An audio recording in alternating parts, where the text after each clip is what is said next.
South Tech and welcome to South Tech Life, your guide for all South Tech news. I am Jose Gomez Miguel. And I am Chris Gill. Football season is back, and with it came the Colin Kaepernick controversy over his kneeling during the national anthem. Here's Oliver Medias. My name is Oliver Medias, and we went around interviewing students and faculty about the Colin Kaepernick controversy. Well, my thoughts about Kaepernick is that it was okay what he did. I don't have nothing against that. He has personal reasons. He was supporting the Black Lives Matter protesters, and which was okay. All lives matter, Black Lives Matter, and it's all good with that. So, and my favorite football team is the Giants. I love my Giants, and that's all I have to say about that. Thank you. Well, today we're talking about social injustice and what Colin Kaepernick is doing. What's your take on that, Mr. Ross? Well, another thing, I think it's basically it's heartbreaking for an American to do that to somebody on national TV. It's heartbreaking. The way I see it is there's other ways you can go about doing what he did, and for an American football player to kneel on a day like 9/11, for me that's unexcusable. Unexcusable. And it's just terrible. I mean, that's a day that absolutely shocked our nation. I don't know much about it, but I honestly think that he should have stood up, like, to disrespect, I guess. But, you know, you can't force somebody to do something they don't want to do, so. As like a black American, I respect the cause, but I don't respect what he's doing, because there's better ways for him to bring awareness than disrespecting the flag. Like, I agree with the BLM movement, but I don't agree with the way he's just, bringing awareness to it. Florida has always been a safe place for us, but recently the Zika virus has made its way to the U.S., specifically in our own backyards. Zika has affected many subtropical areas. Here's some useful information on how to prevent the spread of Zika. The Zika virus. It spreads through mosquitoes or could even be sexually transmitted. This virus is the most threatening to women. It causes a birth defect called microcephaly. Microcephaly is when babies are born with underdeveloped brains, which result in abnormally small heads. What you should know about Zika. The first human case was recorded in Nigeria in 1954, so Zika is nothing new. It's been around for a while. Outbreaks of Zika are starting to be reported. There has been 70 cases of Zika infections reported in Florida. The Florida Department of Health has identified 2 areas of Miami-Dade County where Zika is being spread by mosquitoes. Symptoms are mild and include fever, rashes, joint pains, and red eyes. 4 out of 5 people infected won't have symptoms or even know they are infected. Remember that Zika still does not have a vaccine. Here are some ways to take precautions. Bug spray, long sleeves, or anything else to avoid mosquito bites. If you are traveling, plan and do research about the area. Sadly, summer has ended, and all the sunshine, relaxation, and movies that we all enjoyed are in the past. Jemson brings us our summer movie reviews on 2 movies that were very spectacular and memorable. What's up, guys? Jensen here, and I'm here to review 2 summer blockbuster movies. I suffer from short-term memory loss. Yes! That's exactly what you say. The first one would be Finding Dory, the follow-up to Finding Nemo. It earned up to $136.2 million opening weekend, and box office earned up to $1 billion.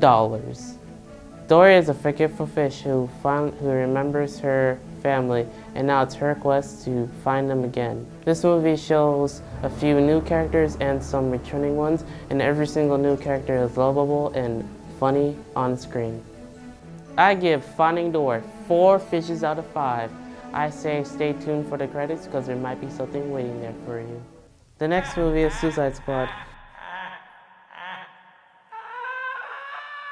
Superman is gone, and people fear that the next Superman won't be as nice, so Amanda Waller forms a team of bad guys to do good things. Suicide Squad earned up to $240 million during the opening weekend and $640 million in the box office. Will Smith did an amazing job as Deadshot, and Margot Robbie did an amazing job as Harley Quinn. The movie mostly focused on those 2. Joker was in there for 10 minutes. He didn't get to do as much, and the movie had a few problems. One being there was a lot of reshoots. Because Batman vs. Superman was really dark, they wanted to make this more lighter in tone. The second problem was that critics and moviegoers. Moviegoers really loved it, while the critics really hated it. I agree with some of what the critics say, and I also agree with some of what the moviegoers say. I give the movie 3 out of 5. I mean, it wasn't good, but it wasn't that bad as well. And also stay tuned for the credits because there might be something there waiting for you. A new school year always brings us new teachers, new friends, and always new knowledge to gain. But not everything can be perfect. There's always problems and issues to be solved with. One of those is the overcrowded buses. This affects our safety, but solving the bus issue isn't as simple as you think. Crystal Sanford did some research to clarify your concerns. The overcrowded buses are a big issue when it comes to the safety of the students. To get to the bottom of this issue, we interviewed administration, deans, and students to hear their views and opinions about this problem. If students are sitting on the floor because buses are overcrowded, I definitely don't think that students should have to sit on the floor.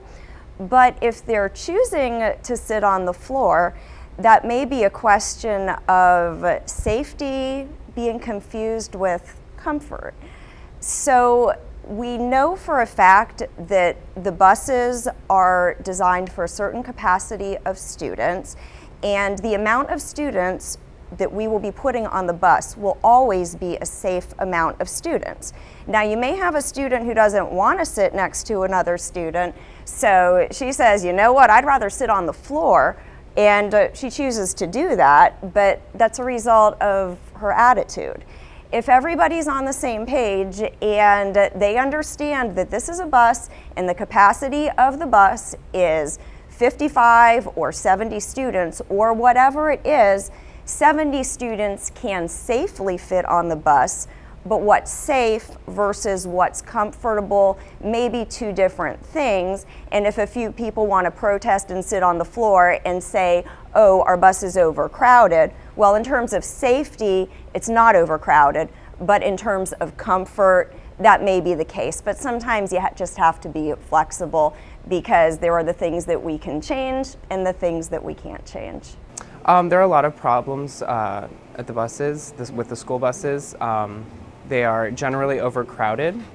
There is a lot of kind of almost nepotism with, picking favorites, saving seats, stuff like that.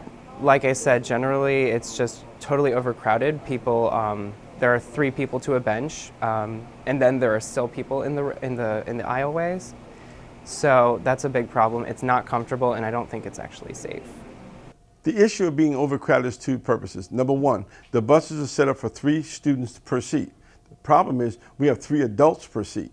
So therefore, the student on the edge sometimes chooses not to sit on the seat, but sits on the floor. Our problem that we have is in the morning, our bus count is 31, 41, but in the evening, it's up to 51 to 61. So therefore, parents are dropping the students off in the morning, but in the evening, the students are riding the bus home, which causes a problem. To be honest, there really isn't really that much problems on my bus. Normally people, they get to sit 1 to a seat or 2 to a seat, but there really hasn't ever been any problems where you have to sit on the floor or anything. The problems with the buses is that there's not enough seat for people. There's always kids sitting on the floor, or 3 or even 4 to a seat. They're too loud, and the bus drivers really don't have that much control over them. And just the entire bus ride, most buses don't have AC on them, and some kids have to go an hour and a half on that bus. It is an issue that we're dealing with since the beginning of the year, but the issue is that we have a couple of buses that are broke down, and as soon as those buses are fixed, then that'll solve that problem. Although comfort is always at the forefront of our minds, South Tech always puts safety first.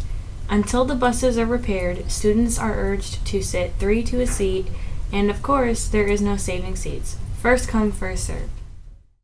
Well, I guess that's it for now, guys. Don't forget to tune in next time for South Tech Live. Live.